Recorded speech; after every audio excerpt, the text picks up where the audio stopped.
I'm married, I have 2 boys. I have a 15-year-old son and a 19-year-old son. So I wanted to teach them so that when they're out and when they grow older, they can teach their children.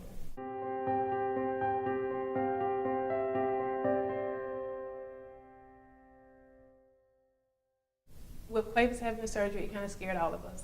He was complaining about chest pains. They saw the vascular ring around his heart. And then they said that they needed to operate him. I think it didn't hit me until he came out of the surgery and I went to see him. And he woke up and said, I need a hug. That's what got me. The dietitian came in and everything had to change. And that's what changed our lives.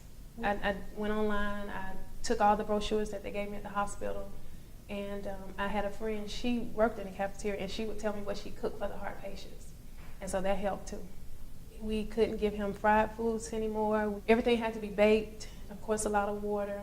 I had to learn how to really just change everything, the way we cook. I did a lot of olive oil, and I didn't even fry a lot of things. A lot of things I baked, most everything we baked or grilled. You have to kind of think about what your family would like, you know, and just make it.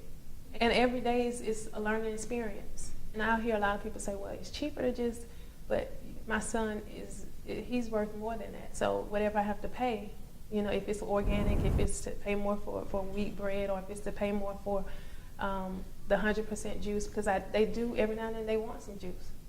But I just have to look at the sodium and just really read the labels. I actually have to stand in the store and read the labels. They would take the juice and they would freeze it and eat it as the freeze pops when they like stuff like that. And you could just put a bowl of grapes on the table. That's what I would do.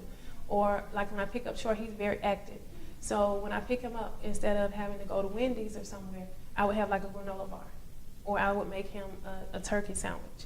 And, or, you know, I'd have him something, like he liked the animal crackers, something right there so that we won't have to stop. Take all of the junk out, don't buy it. And at first they are gonna, you know, they're gonna be upset. And they may even rebel and say they won't eat it. But it's like my oldest son, he's like, I don't want to eat wheat bread. And one day I came home and I ain't buy no white bread, and he had ate it. Troy used to have asthma attacks constantly, and we were just used to it. But when we started eating better, he wasn't wheezing as bad. I also noticed he didn't have the sinus problems like he used to. I think we saved Quavis cost Junior's life. I actually know we did. We saved his life. Because we thought he would never ever play sports. So he was playing track, he was running track and actually throwing the shot put. So that was something. So we were losing weight and we were just getting in shape. And we looked good and we felt good about ourselves. I just really wanted them to live long and be healthy. And explain to them that later on in life you'll be glad you did. You won't have heart problems, you won't be sick, you won't be overweight. I mean, you'll feel good. And I just talk to them. You want to live a long time.